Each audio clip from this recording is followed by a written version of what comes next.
Welcome to the Purple Political Breakdown. How's it going? How's your day been? And welcome back to the podcast.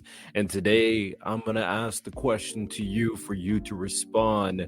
Who had better economic policies? Who did better for the economy? Donald Trump or Joe Biden?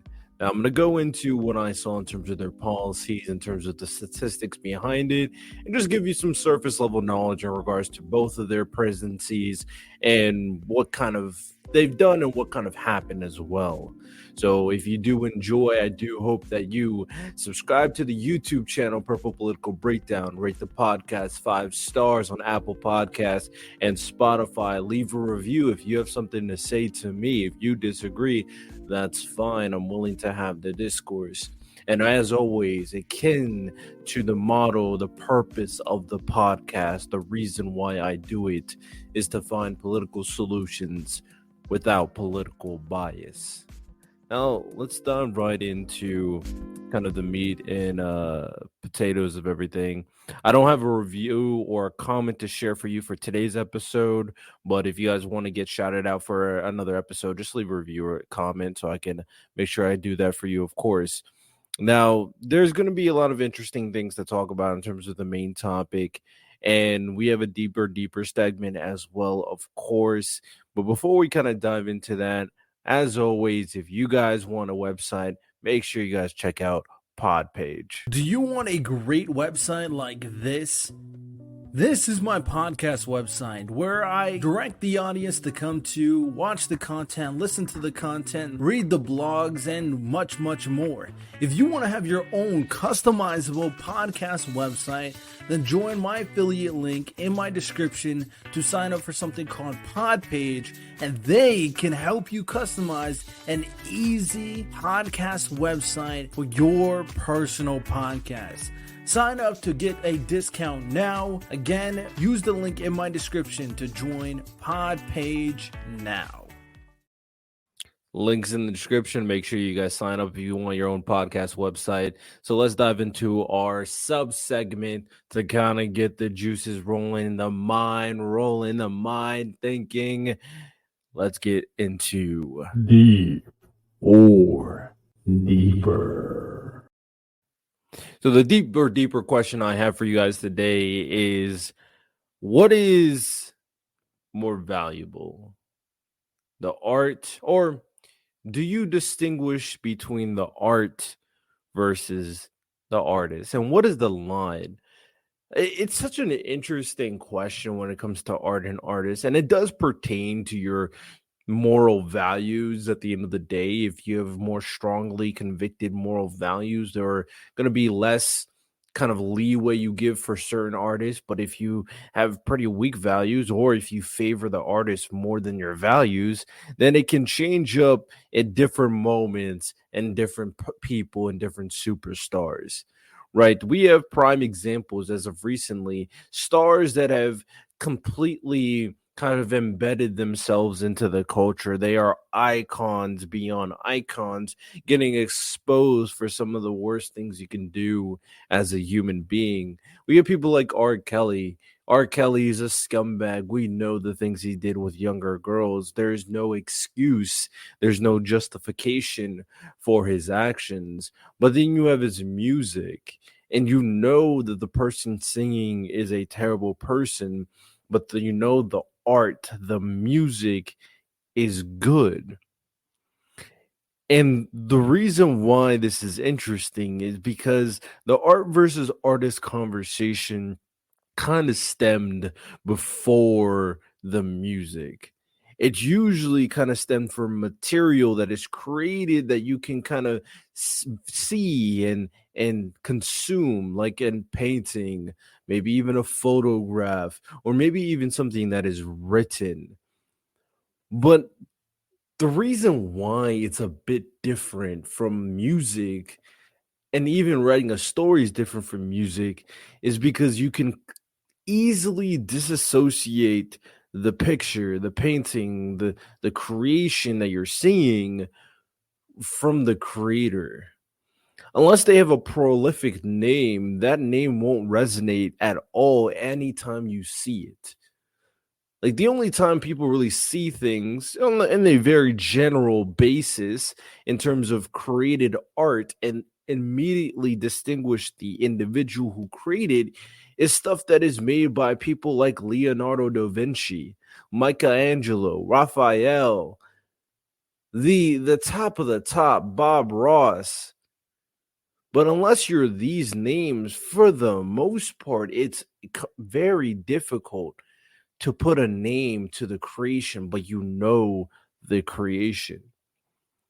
So, step one, the reason why you can separate art from artists when it comes to paintings, when it comes to creative art, is the dissociation you can have from the art and the artist to the point where the artist is irrelevant to the long withstanding art that will stand the test of time. But then we have the other next step, next level, the written stories that are created. It's another piece of art when it comes down to it. It's a creative material that is cultivated by an individual through their brain, through their creativity. Those situations are a little bit more difficult to dissociate because you always have the author connected to the piece, the story. We recognize authors way more than we recognize painters or people who draw stuff in a general basis, of course, to the casual audience, because the author's name is right there on the cover. It's right there in your face. So at that point, even though you don't know their face really, even if you don't know the persona, you know the name. So it's another level of attachment to the art and the artist. Now, there's really not a lot of situations that you can point from as of right now because the dissociation really helps you kind of detach yourself from what the person's doing. The only controversial figure that I can think off the top of my head is someone like the person who created Harry Potter. I forget her name, but she created Harry Potter. There's a lot of controversy regarding her and trans issues, but she created one of the biggest masterpieces in fictional history.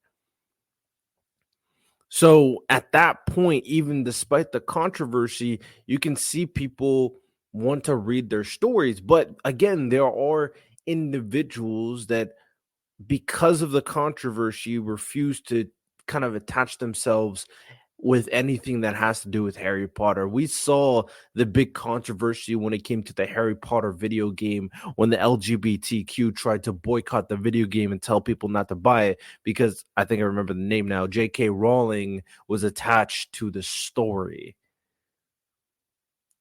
And that's not even the written piece. That's just an inspiration by the written piece. So even though it's another level, there's still a level of detachment, but there's still a level or a capability of not accepting the art because of the artist.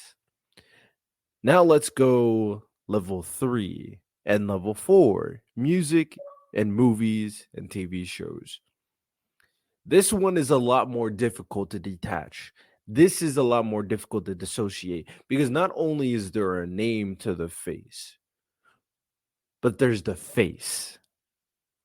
But there's the personality. You know you know more about the person than you've ever would have in the past two things that I was talking about. You know about their personal life, you know about who they're dating, you know basically how they grown up. That's all information that you are invested in because you can see the face, you know the name, you follow the person. A lot of the times, a lot of these people are so big that they transcend their art. And that's when it gets a little bit more touchy because these artists, even though they make great art, you could argue some of these people who are very controversial transcend their art to the point where anything they make is a classic because their name is so powerful. because the face is so powerful. So then it gets a little harder to kind of figure out for people, how do I detach myself from the name, from the person? Because if you listen to R. Kelly's music, you hear the voice. You hear the voice. You know where that voice is connected to. If you watch a movie from a scumbag who has allegations, you see the face. I mean, perfect example. Amber Heard, right? You see Amber Heard. There she's in a movie. People don't want to watch Aquaman because Amber Heard is in the movie. People probably don't want to watch the Bill Cosby show anymore because Bill Cosby's in the TV show. There's a reason why brands don't like to associate themselves with brand risks. So if brands understand this, then does the statement of separating the art from the artist truly work? Does it really make sense? It's a difficult question, to be completely honest. And it really banks on your values and the consistency of those values. Because if you have strong values that you adhere to very consistently, and you really, really don't like certain characteristics, then it will be very difficult for me to see you rationalize yourself from consuming the art that is going on. It gets a little tougher, I will say, to kind of put a caveat to it, is when the art is connected to other figures you care about, like a feature, like other actors being prominent in the movie. You can't take away their creation because of one person. And that's something. But something that is solely created by them and you listen to it still or you watch it still, it gets a little touchy. I'm gonna be completely honest. So you really got to just judge the person who's making the argument. Do you believe they have strong moral values that they are akin to?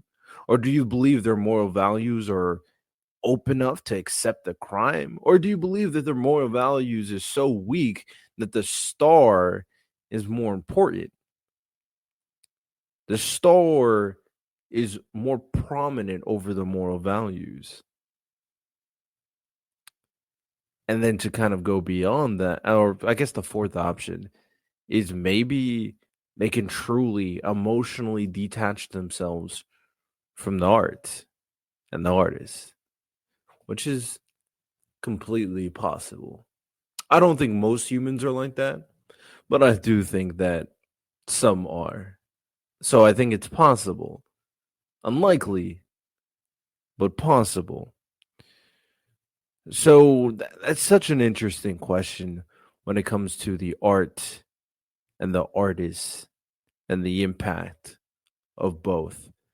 But that's all I got for the deeper segment. Again, think about it for yourselves. Can you distinguish? Can you differentiate yourself the art from the artist when it comes down to it? The crimes of the artist and the fantastic nature of the art. So we're about to dive into our main segment. Before we do that, a quick little promo shout out Pod Nation. Pod Nation TV has you beamed up with out of this world award winning podcasts found exclusively on Pod Nation TV. Download Pod Nation TV for Roku and Fire TV. Pod Nation TV, out of this world. So again, I ask you the question, ladies and gentlemen who are listening to the podcast and watching it, of course, on Pod Nation, Roku, or on the YouTube channel. I ask you again the question: who do you believe did better for the economy, Donald Trump or Joe Biden? So I'm going to start off by reading a lot of economic policies from both Donald Trump and Joe Biden from what I could find, and based on what it says, I'm sure you want to create your own opinion. I'm just going to kind of read out the research that I found in terms of what the act was and what it does and some other information about it. I'll give my opinions at the very, very end. But this is a kind of an informational podcast that I'm relaying to you. So people who kind of bring up Biden and Trump in terms of what they did economically, you can actually point at the acts and what it does to both presidents. But again, like I said right after, I will give my direct opinion on each act after I talk about it. And I'm going to go president by president. So I'll go all Donald Trump and then go all Joe Biden. And then I'm going to read off some statistics that I think is important to know as well. So first, let's start off with Donald Trump. First, he had the Tax Cuts and Job Acts. The Tax Cuts and Jobs Act is a significant congressional revenue act passed in 2017 that made extensive changes to the United States tax code. It aimed to stimulate economic growth by reducing tax rates for businesses and individuals, increasing standard deductions and family tax credits, and eliminating personal exemptions. The act also limited deductions for state and local taxes, reducing the alternative minimum tax for individuals, and doubled the estate tax exemption. Additionally, it reduced the penalty for violating the individual mandate of the Affordable Care Act to $0. The act was based on tax reform advocated by congressional Republicans in the Trump administration. The act also provided substantial benefits to individuals and pass-through entities over 10 years, with corporations also receiving significant benefits. However, it was projected to increase the national debt by trillions of dollars over the same period. Many of the tax cut provisions, particularly income tax cuts, are set to expire in 2025, with corporate tax cuts are permanent. Supporters argued that the act would boost GDP growth, increase business investment, and simplify the tax code, among other benefits, of course. Opponents argued or were concerned about its impact on the budget deficit, income inequality, healthcare coverage, and certain states and professions. The act faced mixed public opinion when it comes to the polls, and according to Bloomberg, the act has simplified the tax code for some, but not all individuals, lowered corporate debt, temporarily increased investment before declining, and brought money back from overseas without a corresponding increase in business activity. So overall, this is one of the big acts that Donald Trump put into place that people praise him consistently for because of the tax cuts. And this praise definitely is warranted to an extent, especially for business owners and entrepreneurs. I can 100% see why you would basically be a fan of this act and what it did for you in particular. I will say this to kind of put this in perspective, that some people like to argue for this act and they don't really get any benefits from the act. One, because they're not making enough money in the first place and probably just get a tax refund at the end of the year. Or two, they're just not a business owner at the end of the day. I'm not saying you can't appreciate what the act did, but it's something that I want to point out nonetheless. And overall, when it comes down to it, I think for me, I'm going to kind of give my own personal, do I like it or do I dislike it?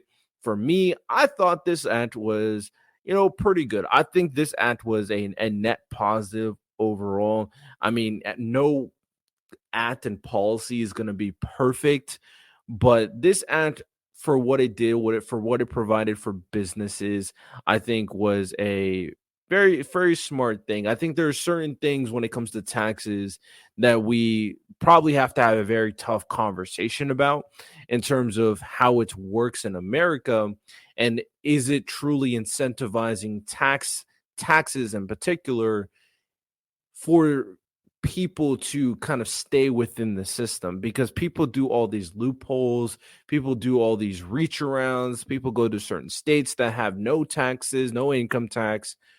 So would it be better if we tax them less so they don't feel like all their money is getting taken away. Because let me ask you, if you got a paycheck for like $2,000 and you got a taxes were taken out of that paycheck, that just $2,000 paycheck, and the amount of taxes that was taken out was almost $400. Wouldn't you be pretty upset about that? So you can kind of understand where people are coming from. And I think that's so important when it comes down to these conversations. Next, let's talk about Trump's tariffs. During Donald Trump's presidency, the Trump tariffs were implemented as part of his America First economic policy, aiming to reduce the United States trade deficit by shifting trade policy from multilateral agreements to bilateral deals. These tariffs included measures such as imposing tariffs on solar panels, washing machines, steels, and aluminum, with subsequent extensions to countries like the EU, Canada, and Mexico.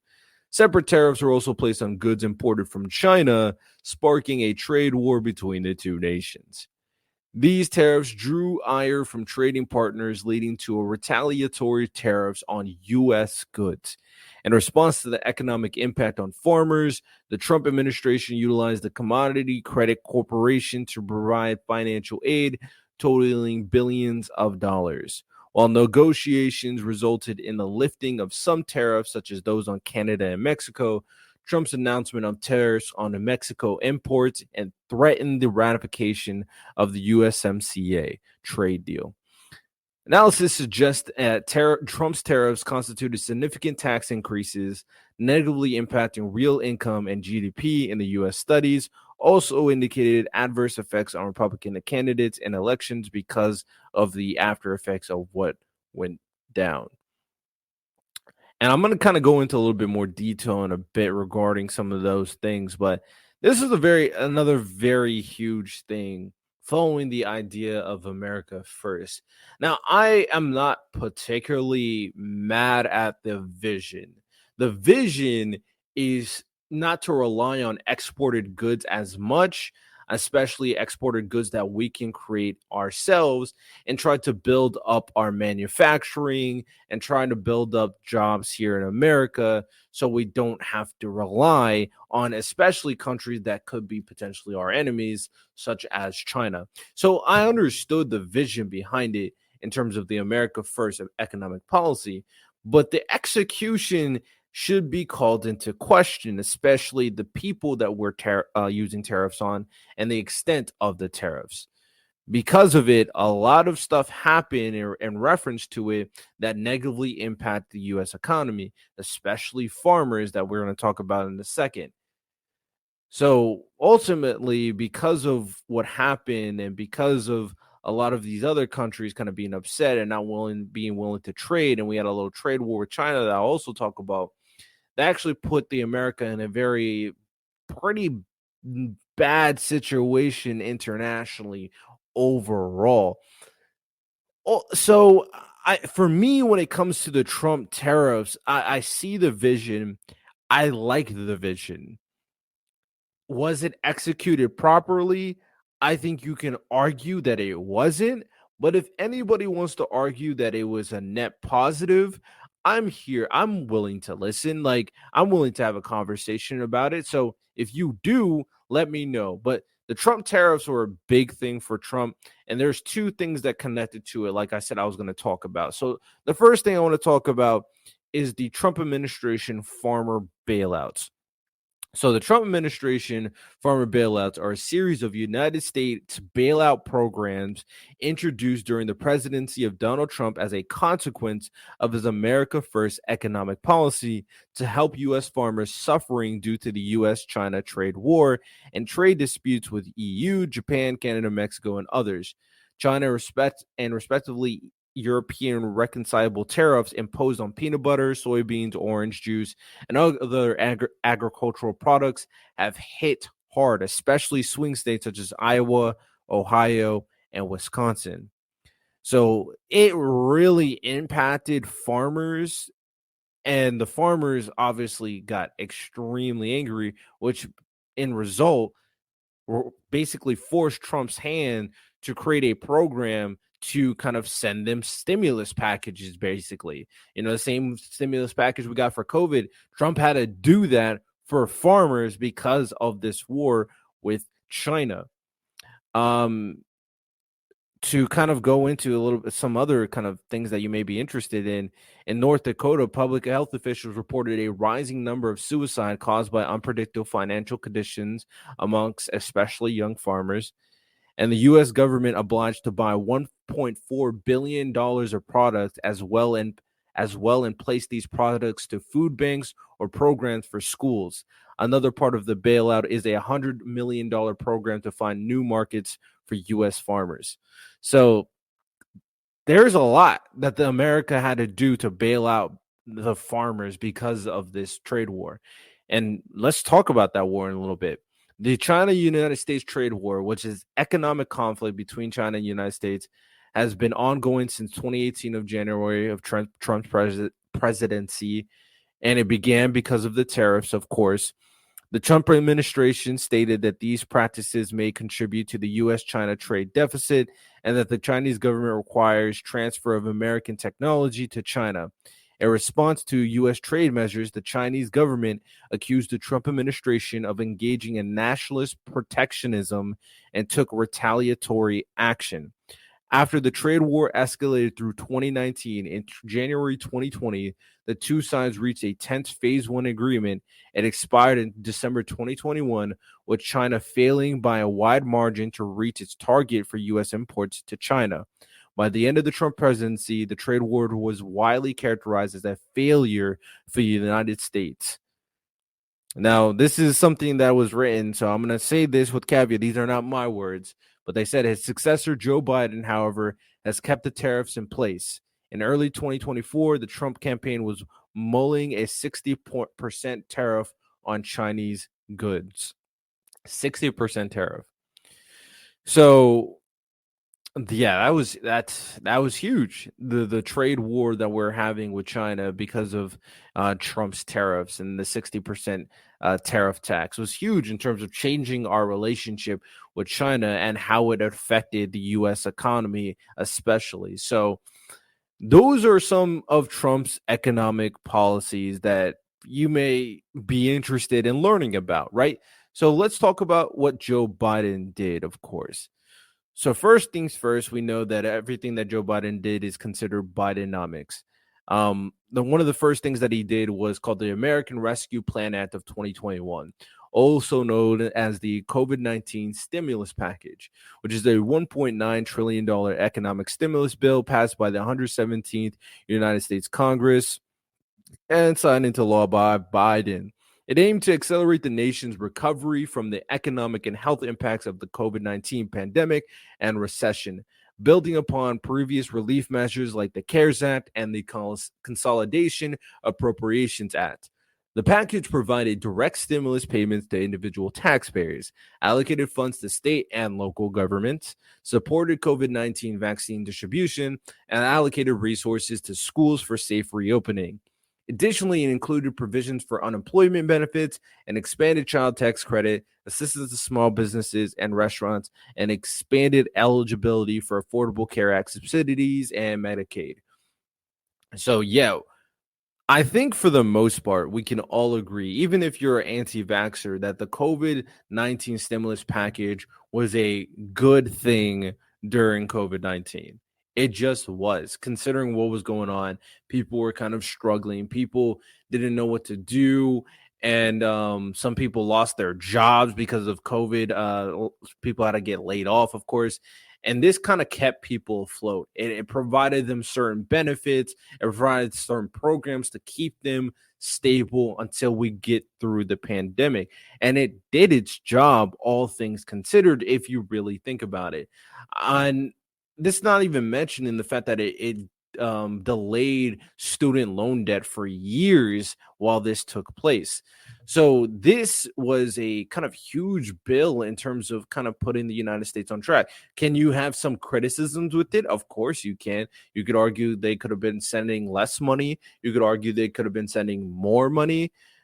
You can obviously bring up the vaccine stuff, but ultimately, like if we're talking about whether it's a net positive or net negative, I think you have to argue or you have to agree that it was a net positive considering the state of America at that time. So, with that said, let's move on to the next one. The Infrastructure Investment and Jobs Act. Originally introduced as the Invest in America Act, it underwent negotiations and amendments to include funding for broadband access, clean water, and electric grid renewal, in addition to transportation proposals. The final version of the bill allocated approximately $1.2 trillion in spending, with $550 billion being newly authorized. So this infrastructure and act and the American Jobs Plan is a idea from what it seems like from Biden's side to kind of reinvest into the American infrastructure and what we got going on here, which kind of plays into the idea of America first that people like to talk about all the time. And to be fair, even though America is a developed nation, is the greatest nation in the world, it's the number one nation in the world, it still has its glaring problems. It has its glaring holes. And there are places in the poor communities, in the low income communities, where the infrastructure is not good, where the roads are not good, where the bridges are not good, where the programs there are not good, where the benefits over there is not good. They don't have clean water in some places. So reinvesting the resources basically into these areas to kind of bring them up ultimately is a good thing for America.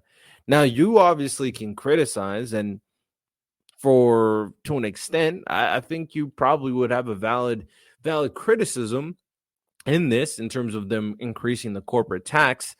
But ultimately, in order for our country to get to where it's supposed to go, we got to invest in it as a people. That's just the truth of the matter, right?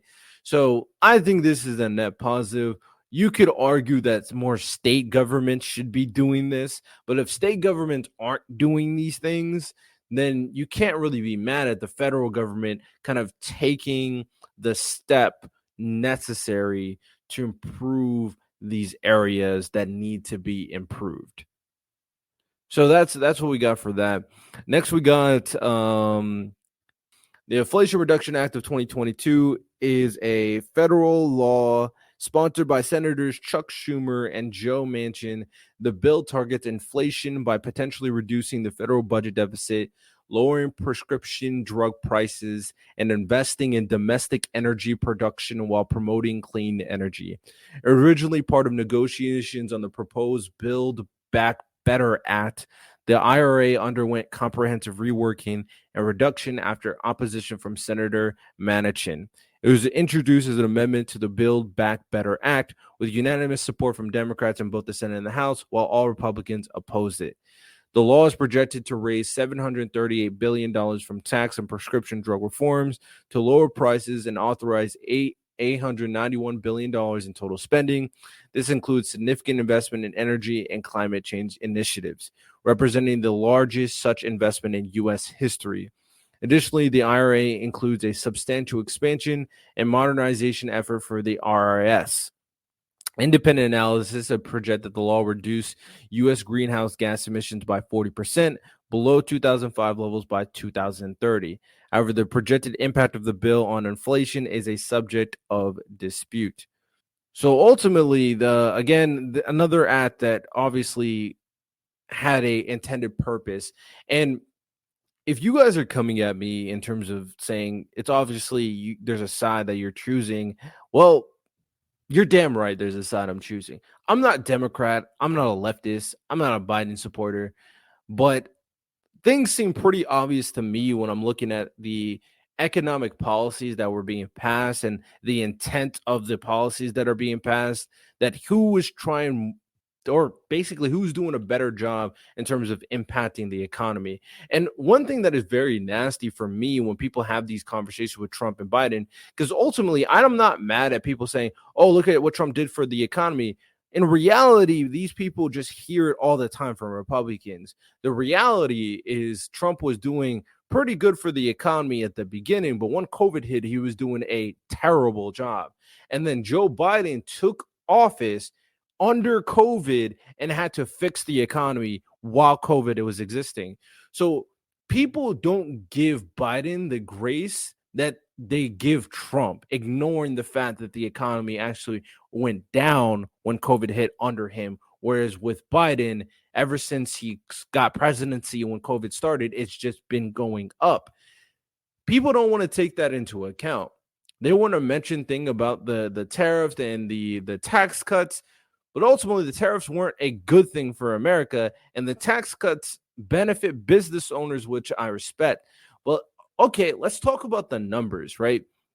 If we're talking about the numbers in terms of jobs, which is what affects people the most, we don't even really have to talk about GDP, even though GDP overall, I mean, it's really hard to measure because of COVID. But let's talk about unemployment. Let's talk about jobs. These are the things that matter the most to people. This is the thing that people credit Trump the most when it comes to putting jobs out there, when it comes to creating opportunities for the people. That's why the Trump tariffs exist in the first place, right? Well, under Trump, from January 2017 to January of 2021, it went from his beginning, the inauguration, to when he left office. 145.6 million jobs dropped to 142.6 million jobs, which is a negative 2% from his start to his finish in terms of the amount of jobs that existed under Trump. As for the unemployment rate, that went from 4.7% of unemployment to 6.3% unemployment. So in both metrics, it went down under Trump. But let's talk about Joe Biden. Joe Biden, and there's two kind of levels of statistics that I'm going to talk about. First, the level of statistics from Biden since the start of his presidency till now, and then the statistics of pre-pandemic numbers till now. And this is why it's going to matter in a second. So from the start till now, there was 143 million jobs that existed. Obviously, it makes sense considering what Trump left off. It rose to 157.2 million jobs. That's a plus 10% increase. And as for the unemployment rate, it went from 6.3% from Trump to 3.7%. So it went to a level lower than Trump under Biden. But what about pre-pandemic numbers? Before the pandemic, right at the tail end of like Trump, before the pandemic hit, and then it started going really, really bad. Well, pre-pandemic numbers till now is pre-pandemic, there was 152.4 million jobs under Trump pre-pandemic. Now it's 157.2 million. It's still increased by 3.1%. And as for unemployment, I think that one is a little different. The numbers are relatively the same. From pre-pandemic, it was 3.5% under Trump. Shout out Trump. Now it's 3.7%. So it went up by 0.2% pre-pandemic. Not a big change compared to the other numbers, but that is a change nonetheless. So with that said, the policies when it comes to Biden had better impact. They focused on America in a lot more depth, and the numbers don't back up Trump. So if we're talking about the economy, the biggest reason why people like Donald Trump, other than his populist rhetoric, and I'll be completely honest to you, I don't like Donald Trump. I think he's a terrible representation of America. So he said some recent stuff about how he would let Russia do whatever he wants. It's not good. But regardless, I had to do my due diligence. I had to look into, okay, everybody keeps on bringing the economics, the what Trump did for the economy. But when I looked into it, when I looked into the policies, when I looked into the statistics, they don't back up Trump. They actually back up Biden. Biden did better for the economy than Trump did. Now, obviously, it comes from your point of reference. If you're a business owner, you are going to hate what Biden did, and you're going to love what Trump did. I'm a business owner. Tax cuts, and then Biden wants to increase corporate tax. I can understand why you would prefer Biden over Trump. But statistically, what it did for the people, there's no question. The fact that Biden was able to recover from the pandemic era so well, why people don't give him that credit? So that is all I got to say. And to answer the question that I asked you, or basically to reiterate the question that I asked you, who did a better job for the economy, Donald Trump or Joe Biden? Hope you guys enjoyed today's podcast episode. This is kind of a series that I'll be going down piece by piece in terms of Trump's presidency versus Biden's presidency. So next I'm going to go into a different category of both of them and what they did for the country. So we'll be kind of doing this for a while as this election kind of goes on, barring any other, like if I had to cover a really important topic. So we'll be doing this for a while. A lot of Trump and Biden stuff, a lot of research that has to go into it. But hope you guys enjoyed, of course. Y'all have a good one. Take care and peace. Oh, and stick around for the promo. Well, check it out, y'all. We got what you need. We're all living in apartments, condos, vans. Well, dude, even you can have a studio in a box. Yes, we can help you with that right here at Blind Knowledge. We work on your budget, and we figure out your measurements. We'll get you the best sound for the best price. Let me know, 877-237-1143 or at blindknowledge.com. Yep.